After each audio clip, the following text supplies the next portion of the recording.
Fantastic. All right. So good morning or good afternoon, all depending on obviously where you're joining us from. Thank you so much for joining us for this discussion hosted by the Center for Active Transportation. Every time we sort of host these workshops, we're really pleased to see so many returning faces as well as some new faces as well. For anyone who's sort of first time it is joining us for this Mobilizing Justice Community Practice webinar, I want to extend a warm welcome to you for joining us and joining our community. These workshops are designed as opportunities to share knowledge and explore strategies to reduce transport poverty and increase modal choice across Canada. However, today we're taking a slightly different tack. We've heard from quite a lot of you over our previous webinars and sessions the desire to explore approaches to communication, and whether it's communicating data into complex data into digestible, actionable chunks of information, whether it's communicating program impacts in ways that influence minds and hearts, or communicating dense policies to the public. Communication is obviously really important to all the work that all of us do. And so today we're focusing on something a little different. We won't be focusing on a specific data set or approach to improving transport equity. Instead, we'll be hearing from three communicators who are going to share their approaches to storytelling, how they tell stories through numbers, and how they work to hone powerful narratives through their work. And then we'll break out into sort of smaller breakout rooms where you'll get to pick their brains and discuss approaches that we all utilize in our communication efforts. So hopefully we sort of leave today's session with a few new approaches for incorporating storytelling into our work on transport. But before we dive in, I would like to take a moment to acknowledge whose land that we're on while we are meeting today virtually. TCAT acknowledges that the land on which we operate is the traditional territories of the Mississaugas of the Credit, the Anishinaabe, the Chippewa, the Haudenosaunee, and the Wendat peoples. These sacred lands are governed by the Dish with One Spoon Wampum Belt Covenant, which was an agreement that was forged between the Anishinaabe and Haudenosaunee Confederacy to peaceably share resources. And at TCAT, we're a part of an environmental charity, and we recognize that many Indigenous peoples across the world are particularly vulnerable to climate change and will be faster and disproportionately impacted by its effects. And so through our work, we are committed to disrupting ongoing approaches to governance that reproduce settler-colonial relations and that systematically exclude Indigenous peoples from policy. So I mentioned that TCAT were part of an environmental charity, but I didn't actually introduce myself. I probably should have done that at the top. So my name is David.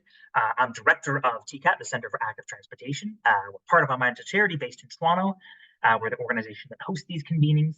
And TCAT, we exist to build safer, healthier, more equitable places, which we work to do by supporting communities and creating safer streets for walking and riding bikes.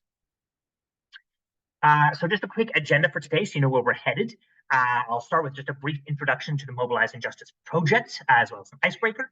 And then we'll sort of kick things off with short presentations from each of our three incredible communicators. We'll then, as I mentioned, break out into breakout rooms, a sort of World Cafe style session where you will get to pick which of our three communicators you'd like to chat with.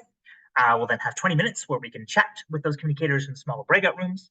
We'll then come back to the big room, and then you'll get to pick a second of our incredible communicators you get to chat with and connect with. And then we'll sort of come back for a conclusion, quick reflections, and a closing.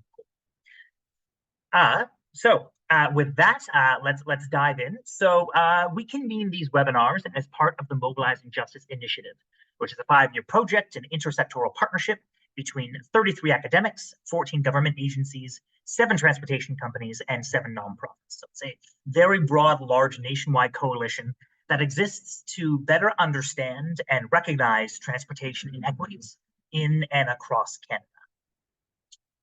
Canada. The goal of Mobilizing Justice is really got 3 main objectives. It's to document the causes, effects, and responses to transportation equities in Canada, to evaluate the standards and practices for practitioners who are seeking to increase transportation equity, and to evaluate the pilot projects and initiatives that are being implemented across the country that seek to improve transportation for marginalized communities. And today's community practice, our webinars and our sessions, tend to focus more on the project's first objective, as we try to usually use these sessions to convene organizations and individuals across the country who are on the ground working to address transportation equities.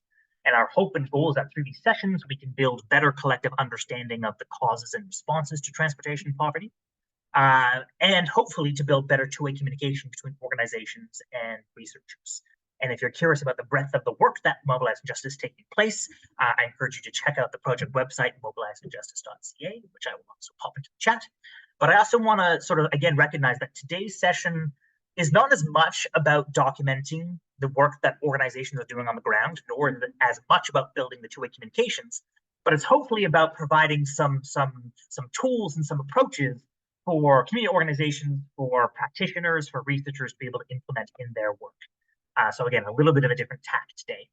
And I've also sort of used the phrase mobility equity a couple of times, and I just want to take a moment to sort of maybe define what that means for us. And we can obviously spend the rest of our session sort of just talking about that concept. But we really like Jay Pitter's definition of this, who worked on the Mobilizing Justice project, as a framework for the work. And so mobility equity really strives to ensure that everyone, regardless of race, class, or any other social identity, is able to access safety, joy, and prosperity with dignity while journeying. It's not about simply moving from point A to point B. Mobility equity is about freedom. And so with that, why don't we dive into sort of our opening icebreaker? We always start with to get a short poll to get a sense of where you're coming from and the type of work that you do. So I will stop sharing my screen for 1 second, and I will throw this link into the chat, because where is the chat button? Where am I seeing the chat button? All right, give me 1 second here. I thought I had the chat button up in front of me, and now it is gone. There it is, chat. All right, so if folks would like to open up on their computers this sort of Mentipool screen here, and we can start getting a sense of where folks are coming from. Go back to sharing my screen so we can see the responses. But so yeah, first question here is we just like to get a sense of, where in the country folks are based in.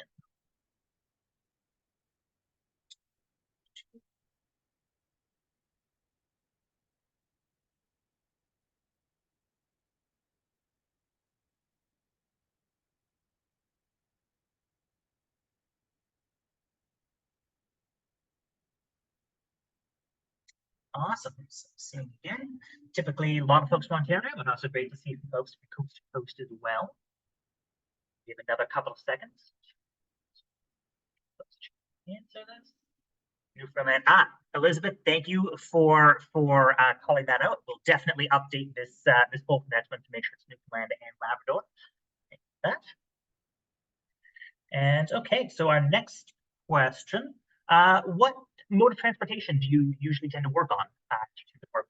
Walking, cycling, transit, car share, active transportation, sustainable mobility, whatever you tend to define as, or maybe some other mode that we haven't hit or included here.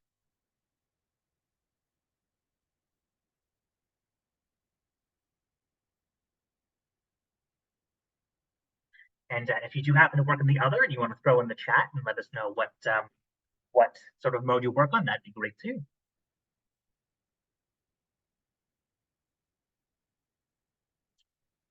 Right.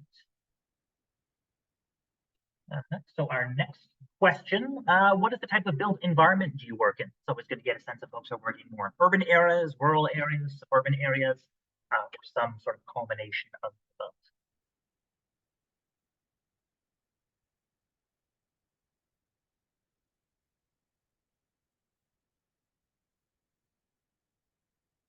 And Donna, thanks for that. Yeah, you're a poverty reduction planner. Oh, I didn't realize that was a particular type of planning. That sounds really great. So good to know that you're not working on a particular mode of transportation.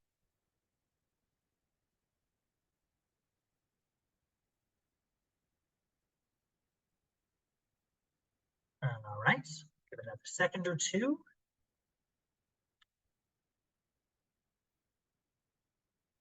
And then this one's just a sort of open-ended question. What type of organization are you representing? Do you sort of work in advocacy? Are you a programmer? Do you provide servicing? Do you work as a mobilizing justice partner? Are you a civil servant, work for a particular level of government? Just to get a good sense again about the type of organization or work that folks do.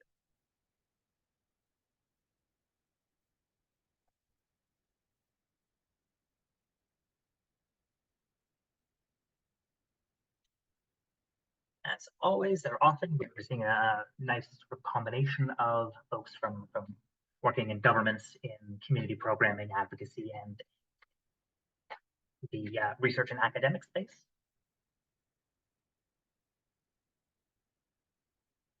Let's get another second here.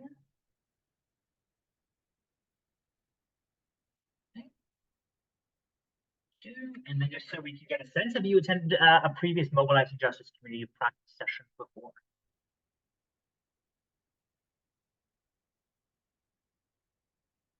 It's always great, as I said, to sort of see some new faces. So welcome to all of you for joining us for the first time. And of course, welcome back to old friends as well. All right. And then just one last question, just to get to know you a little bit better. If I could be any kind of mythical creature, I would be a vampire, a werewolf, an elf, a dragon, a centaur, a mere person, so a merman or mermaid, a unicorn, a hobbit, or are you already the very best version of yourself that you can be?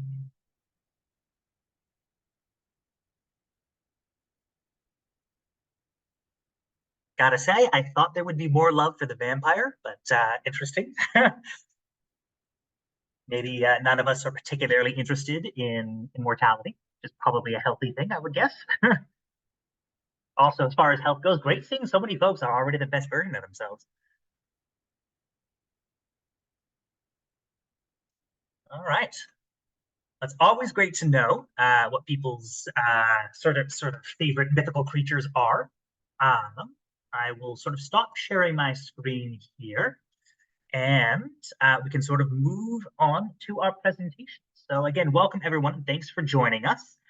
We can kick things off. Let me sort of introduce our first speaker for the day, or actually rather reintroduce Christine Bruce, who first spoke at one of our Mobilizing Justice community practice sessions back in November of 2022.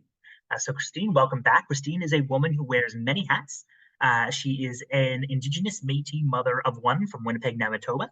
She is a civil servant, an advocate, an artist, and a co-founder of Equay Safe Rides, a grassroots organization founded to provide safe rides for women in Winnipeg. Christine is also a powerful storyteller, as those of you who joined us for her first session with us definitely know. And so I'm very excited to welcome her back to our community practice today. Christine, welcome. Take it away. Well, thank you very much. I'd like to start by saying I have a terrible cold, and I'm often torn whether I like doing virtual presentations or not. This is great because I wouldn't be able to be with you in person and share my germs, so I still get to be with you today to speak. So thank you. So if I suddenly turn away, it's to cough. It's not that I'm hiding from you. That's a tall order there. I was trying to reflect back on my presentation a couple of years ago, and I just remember it being an enjoyable experience. So I'm glad to be here again. I also am so grateful to see that quote that was put up by Jay Pitter. I just really enjoy their research and information. I heard her on CBC Radio a couple of months ago and reached out to her, just sharing how wonderful she is. So if you ever have a chance to read more of her stuff, fabulous. So I'm here to talk to you about storytelling in your information. At the end of my little talk, I'm going to share a one screen page sort of summary of the things that I'm going to be sharing. So feel free to take a couple of notes if you like, but I just encourage you to sit and listen and sort of think about the bits that I'm saying. Excuse me. Okay. So let's say we're starting at a place where you already know your topic. You've done your research, you've conceptualized, you've organized, you've consulted, and you've cogitated and put together a clear and complete either presentation or paper or speech or a proposal. You've got it all down. You're ready. But wait, step back. and be your audience for a moment. No matter what who or what your audience is, they want to hear a story. People gather to hear the story that's hidden in your data. They read your proposal to pick out the tail in your statistics. So consider how you will insert a story in your masterpiece.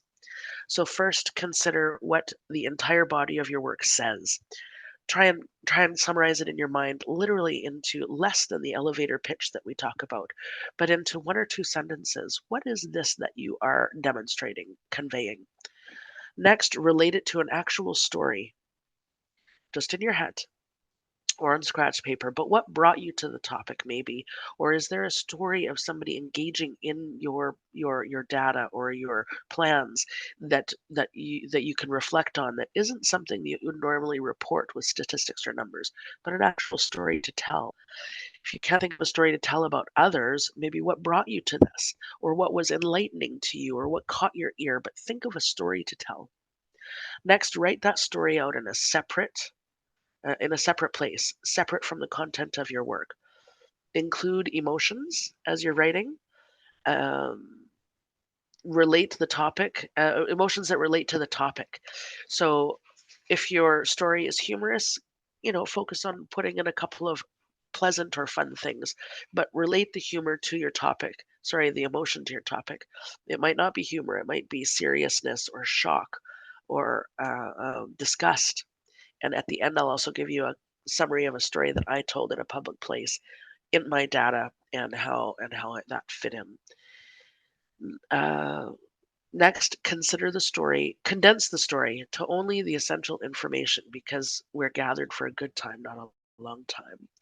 And although people want to hear the story, you've got to keep it short and sweet because you don't want to take away from your data and your information.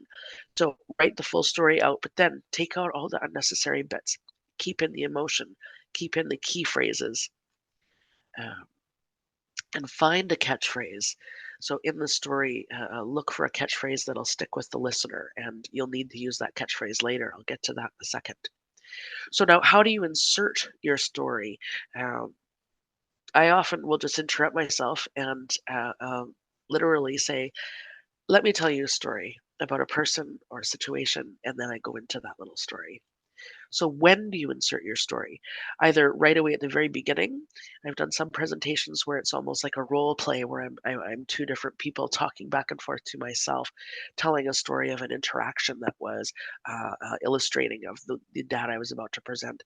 But my favorite way to insert a story is to at first introduce myself or David introduce, talk about the data a little bit, introduce my topic, get into a little bit of the meat and potatoes, and then step back for a second and say, let me tell you a little story about how I came to be passionate about this. Or let me tell you a story about Sally and her daughter and how this data affected them. Excuse me. Uh, so tell your story, short and sweet. Pause for a moment, um, and refer now and then continue on. So when your story is done, continue on with your data, continue on with your information, but plan to refer back to that story at some point close to the end of your presentation. So after selling the concise and memorable story, go on with your information, but in your conclusion, make a clear reference back to the story, reminding them how they felt hearing your story, either outraged or excited or hopeful. And finally, if you're speaking, pace your words. Speak in bolds at times. Take pause. Really emphasize and speak as if you are speaking off the page. But when you write your speech, some things will be underlined. Speak in an underlined way at times. If there's an application and is there anything you'd like to see option? So if you're filling out an application form and not doing a physical speech, is there anything you'd like to share? Keep it very short and sweet, but share something emotional. I feel very, or I'm so excited to, or I know that. Oftentimes, when people are filling out applications, you're keeping it so much to your point and your stats, but there's often a point where you can share some emotion there. So let me check the time. So here's my example of a story. So a bylaw was being proposed before the city council in Winnipeg, Manitoba. just a few years ago during the pandemic. So, two of the city councilors voted against this bylaw, and citizens are allowed, in my city, as many cities, to request a 10-minute slot to speak to all of the councilors before before the proposals are accepted or dismissed. When the day came, it was my turn for 10 minutes, and I was ready. The bylaw change was regarding applying fines to taxi drivers who were rude or inappropriate to customers, and the fines were intended to deter drivers from mistreating women. So I began my speech by introducing myself and the nonprofit organization that I was representing. I stated a few statistics that I'd gathered from city publications, a few newspaper articles, and referred to other cities that had such bylaws. Then I took pause. I asked each counselor for a moment to consider if their mother, their daughter, or their sister were in a taxi and how they would feel if they learned that they had been asked one of the questions that thousands of the women that the nonprofit organization I represented had been asked. I said, I ask you to imagine for a moment that your mother is in a taxi and being asked, "Where's your husband? Are you married? Your skirt looks very short. Can I touch your pussy? Do you want to pay another way?" I continued on with my information and a few more statistics, and then I wrapped up the statement with a statement of intent. I asked the counselors who voted against the change to reconsider when they were doing so, to think of their wife or their mother and hearing about their wife or their mother hearing about how they voted either for or against this bylaw that day. Thank you. So there, I was not going for humor, obviously, it was shock. But it was truth. That is a phrase. I can't even repeat it now out of the context, but that is a phrase that it was true, and I put it in as a shock moment.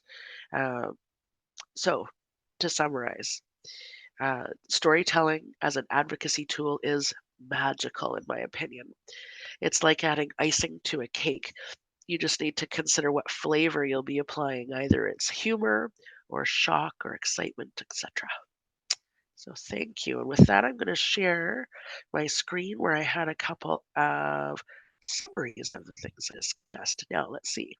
Share screen, window, and there it is. Love it when things work. But I'm going to change this view so it looks a little prettier.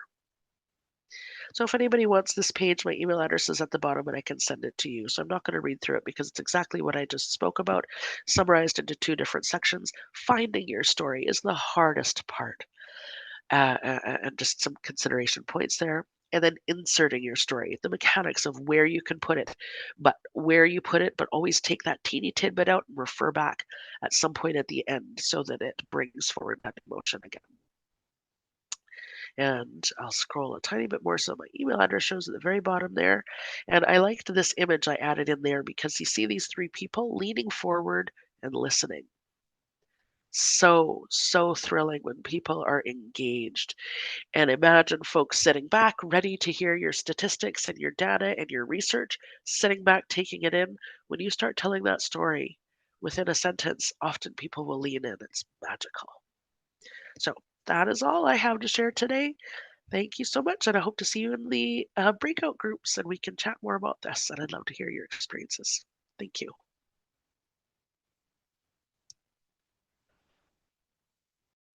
Awesome. Thank you so much, Christine, for sharing. And certainly, obviously get a chance to talk more in the breakout rooms. It always jumps out to me that I always feel like, who am I to insert myself in my presentations? Who am I to tell a story or share? Just keep it about the data or keep it about the policy. And I appreciate that reminder that, like, no, there's incredible value and power to bringing a part of yourself to the work and how you're talking about it. So thank you. Next up, I am really pleased and excited to introduce to you to Ben Hammer. Ben is a sustainable transportation advocate in Halifax, supporting communities in making active transportation a viable travel option for more people in more places. Ben was driven to make communities accessible to non-drivers, and he was motivated by that based on his experiences being independent with Ottawa's rapid transit and active transportation networks when he was growing up there as a youth. Ben's been with the Ecology Action Centre since 2019, tracking active transportation developments across Nova Scotia. And it was his work with the Ecology Action Centre that we stumbled upon as he's doing incredible work in the Ecology Action Centre, doing great advocacy work and storytelling through really cool data visualization. So that's sort of where we were really excited about the work and thought it would be a great opportunity to sort of share with you Ben's approach on that. So Ben, take it away and welcome.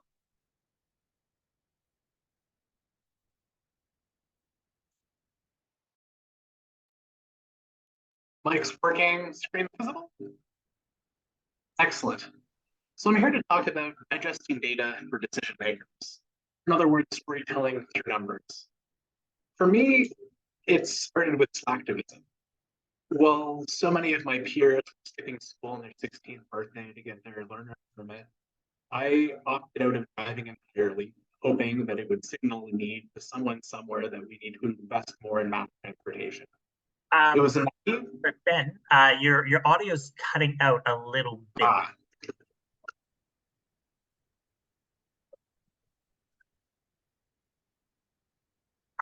Is this better? That sounds great. Yes. Okay. Yeah, so for me, it started with slacktivism. While so many of my peers were skipping school on their 16th birthday to get their learner's permit, I opted out of driving entirely, hoping that it would show someone somewhere that we need to invest more in mass transportation. It was a naive and uncoordinated effort, but it worked.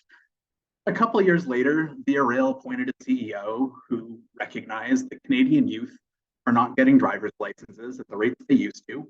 And that's part of the reason why we need to invest in dedicated passenger rail service. Quote, today's youth defines freedom as connectivity, not as being stuck in a car. My first planning job taught me that data availability is not the same thing as data accessibility. I was a summer student with another nonprofit tasked with preparing maps of regional cycling corridors and the local networks proposed and community plans that would build off of them. These maps were requested by a provincial department that was seeking federal funding and wanted these materials to advocate for it. But at the end of the work, I realized the data I was using to make the maps came from the same department as the team that asked me to make the maps. You'd think they had the capacity in-house, but you take a step back, you can't access the tools you don't know exist. The data was available, but with some assembly required. The software has steep licensing fees and an even steeper learning curve to know how to work with it. So I started to think about how we might make active transportation plans more accessible. The plans themselves are documents of dozens to hundreds of pages full of jargon, but what people really want to know is, but what's the network? And web maps are a more familiar format for that. GIS has a ton of power in organizing data, but it's not accessible unless you package it up in ways that people can actually comb through it and find what they need in it. So many active transportation plans sit on shelves without implementation because there's not enough resourcing at the moment, but maybe someday we'll be able to put up then. And each active transportation plan is both developed and presented in isolation. There's no concept of how our adjacent communities propose networks building upon each other to connect even further. So I set out to create a tool that mapped every active transportation project proposed across Nova Scotia and what state it's in. It took the better part of 2021 to compile and format the data set and figure out a more user-friendly way of visualizing it. But it came to be Nova Scotia's active transportation, a web app that shows the state of the province's active transportation networks at a glance in 3 maps. Firstly, the coverage of active transportation plans. Here's a map of all of the local government jurisdictional boundaries, whether or not they have an active transportation plan, a link to the plan if available, noting plans in development, and highlighting communities that might need a little more support in moving forward and developing a plan. The map also has all of the infrastructure proposed in those plans that exist, highlighting how they connect across jurisdictional boundaries for regional connectivity. And the third map shows what state those projects are in on the long journey from proposal to implementation. So when it comes to storytelling through data, what questions can we answer? On the dashboard side of things, that is intended to answer sort of the local questions people have. Does my community have a plan? What's in the plan? How are we doing implementing? But the data set used to convey that information has every project tagged by length, facility type, and implementation status, making it possible to quantify the resource it needs, move it forward at that province-wide scale. As of last month's update, the data set includes 431 proposed active transportation infrastructure projects. That means there's a design backlog of approximately $43 million based on the average of about $100,000 per project from similar recent scopes of work that have gone out to tender. And that includes 351 paved infrastructure projects totaling 1,130 kilometers, in addition to hundreds of kilometers more of signed bike routes. But that paved infrastructure will probably cost about $1.4 to $4 billion to build, based on the 1.2 to 3.6 million per kilometer the Halifax Regional Municipality estimates for its paved infrastructure costs. So now that we have a sense of the demand side of funding, let's look at the supply side. There is only one dedicated active transportation funding stream in Nova Scotia.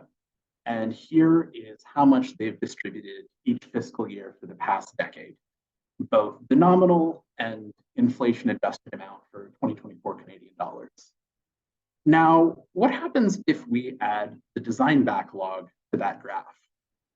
Everything else starts to look like a rounding error. We are seeing orders of magnitude less funding than we need.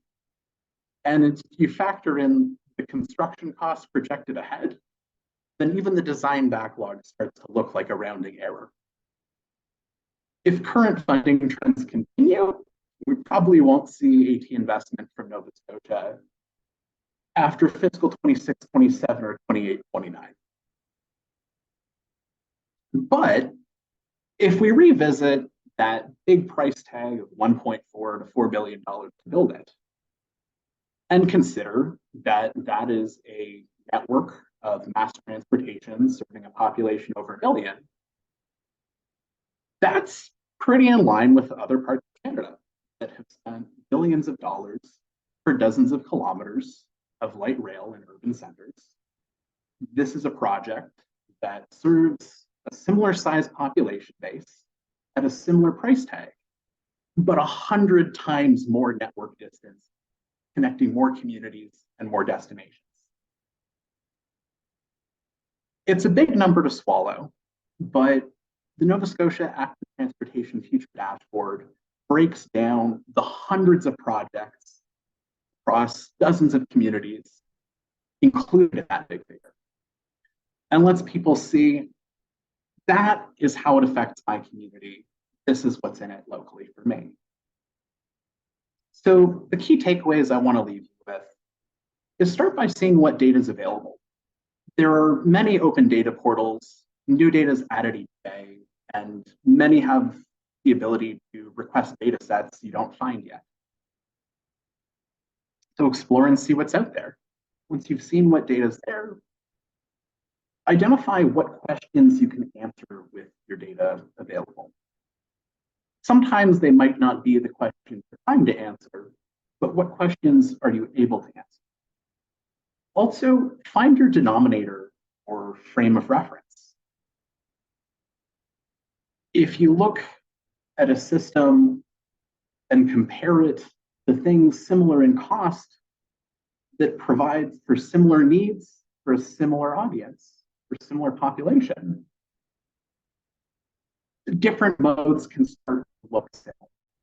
Your frame of reference might not be what you initially anticipated. And look at things from the demand side rather than just hoping that people navigating resources on the supply side have a frame of reference for what adequate funding would look like. Collaborate and share your capacity to build bridges. Everyone has different skill sets, different data sets they know exist. And by connecting with other partners and peer organizations, space locally, regionally, or even across Canada in the case of this webinar, there are collaborators out there, and sharing capacity, bridging gaps, gets things done. And lastly, pace yourself. It's a marathon, not a sprint. There's a ton of infrastructure we wish existed yesterday, but for an inclusive design process that engages everyone that needs to be engaged, usually at least a 2-year design process before you find the funding to tender out. Thank you. Awesome. Thank you, Ben, so much. I really was, struck by one of the first things you mentioned about how data access does not necessarily equal data accessibility. And so I just love the idea of, obviously asking like, what are the roles that data visualization can play in making data more accessible, but also being upfront about like what does an open data portal achieve? What questions does it help answer? And when do we need other tools to help answer those questions? So I really appreciated the really clear and just straightforward way of laying that out. So thank you. Our third and final speaker for today is Kate Fain. Kate, welcome. Kate is a Toronto-based writer, organizer, and communications specialist with over 12 years of experience directing communications for progressive causes, organizations, and political campaigns. Kate is, amongst other things, a consultant with Evenings and Weekends, a values-driven consultancy that collaborates with nonprofits, grassroots groups, academics, and local leaders. And Kate's particularly interested in weaving digital storytelling with social policy advocacy to advance equity and support community self-determination. And I'll say I was fortunate enough to get to participate in a workshop that Kate led specifically for nonprofits on how to hone their narratives in ways that help advance both advocacy and fundraising. It was an amazing session. I continuously found myself going back to notes I took during her presentation. So Kate, welcome. Thank you for joining us and take it away. Thank you so much for having me. I have the very thankless task of going after Christine and Ben. Thank you so much. I was taking notes during your sessions, just like phenomenal insights. And I worry that some of the things that I'm going to be sharing are really just regurgitations of what you've already articulated. But let's dive right in. Let me go into my screen. Okay, so this is a version of what I presented to David, but it is tailored to your specific context. And the goal here is really to help you find the why behind your work. This is likely something that you know very much in your heart and your mind, but putting it into language and articulating it can be deceptively challenging. So, what does your organization do? I have been in so many environments where I'm asked that question and I panic because it can be surprisingly hard to answer. Something that I see organizations do all the time is make the mistake of actually responding to that question quite literally. What does my organization do? Well, we bring together different stakeholders and we share research and we convene bi-monthly and it goes on and on and on and on and on. And that's incredibly valuable work, but you can see folks' eyes kind of glaze over as you go through the laundry list of tactics that you're deploying, because they've really never been grounded in what the purpose is of what you're trying to achieve. So my goal with this conversation, it's fairly simple, perhaps comically so, but I just want to get us continually thinking in the mindset of any time that we are trying to articulate the value of our work, we're starting with that fundamental question of why are we doing this? So this is a quote from Simon Sinek, who you folks may be familiar with. He has a very popular TED Talk. And while I don't agree with everything that he says, I do feel like this concept is really, really helpful for people to start with that kind of foundational thinking of like how we're going to articulate what we're doing, why it's meaningful, and how we can build support for it. So he says, people don't buy what you do, they buy why you do it. And so that was something that I think Christine and Ben really honed in on of, what are my values that are driving me to do this work? What are the stories of people who are impacted by the way that I am doing my work? That is the why, those emotions, those sentiments that really get people connected. And then we can start building out the what. So here's a frame you can start with if it's helpful. As you can see, this is a circle called the golden circle. And that gold is the why. From there, we are then building out into the how, the methodology that you're deploying, and the what, the specific tactics, the timelines, the accomplishments. So let's actually dive into what this is like if a human being tried to say it. So let's say that your organization, perhaps you study how people access public transit in the inner suburbs. So if you were speaking to someone who said, well, what do you do? We are starting with why. We are saying when people are denied access to dependable public transit in their communities, their quality of life is compromised. Their commute gets longer, their health can suffer, and their ability to access better jobs or opportunities, or even to see friends and family outside their neighborhood, it decreases. That's why we provide data to policymakers on the value of making equitable investments into public transit services in the inner suburbs. So that's a lot of information, maybe not super easy to say in a conversation, but the idea is we are starting with the value of what you are doing, what you hope to achieve, and then we move into what you are doing day to day. So what makes a great why story? We could quickly or in depth kind of go into all of the different reasons why this work is so valuable. So some considerations you might want to have in the back of your mind when you're writing or you're speaking is, as Christine said, a great why story. It's spoken from the heart in simple language. There's no jargon. Obviously, there are industry or sector-specific terms that you need to be using because maybe they are accessible if you're speaking to like a policymaker, for example. But whenever possible, trying to break down what acronyms stand for, really diving into, is this term actually something that the general public uses? Is this common parlance, or is this something that we just talk about in our in-group? It puts the people impacted by your organization and its work at the center. So in that previous why story, we were talking about, what happens to you when you are denied access to transit? You are unable to access jobs. You are unable to see your friends and family. It's the human experience of the work that you're doing. It's active, and it's grounded in an emotion or a value. So in that previous example, the emotion is people being denied access. The value is that people should have equitable access to these things that sometimes we take for granted when we're living in, so transit-rich environments. So your why, it's a story. There are characters, there's a conflict, and there's some kind of emotional core at the center. So now that we have this why, that's when we can start moving outwards into all of the amazing work that you are doing, what you are learning, the change that you're advancing.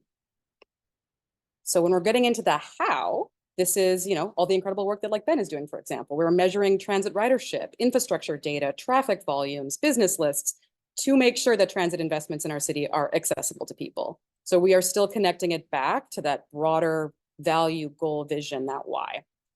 Perhaps you partner with community organizations. Why? That's to ensure the community voices are represented in planning decisions. So we are constantly moving back into the center of the circle as much as possible.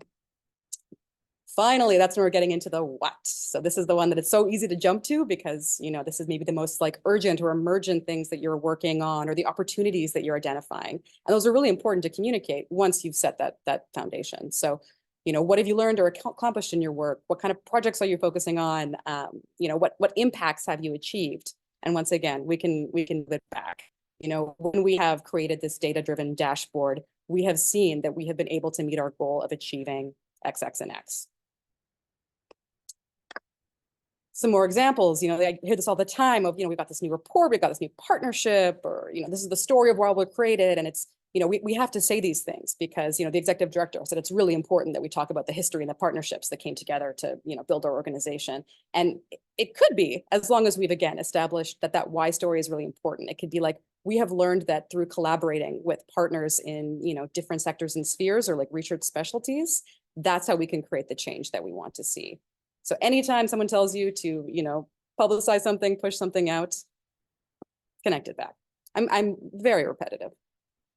But I do find that this is helpful because, as you will see, most media is kind of designed this way. If you read, journalism about transit equity, it follows the structure most of the time.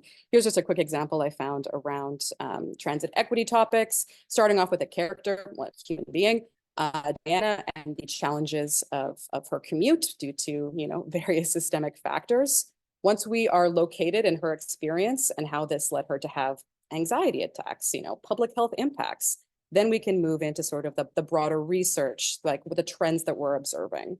So as much as possible, when you are trying to engage in storytelling, whether that is speaking with the media, whether that is speaking with a potential donor or a partner, as Christine said, like finding those characters, really, really effective to establishing that why, and then you can move into the tactics.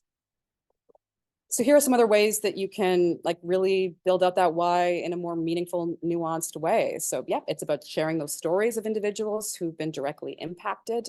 If this is appropriate and relevant to your work and you have these relationships, you might want to think about organizing like an event or an activity that can allow people to witness, firsthand these realities.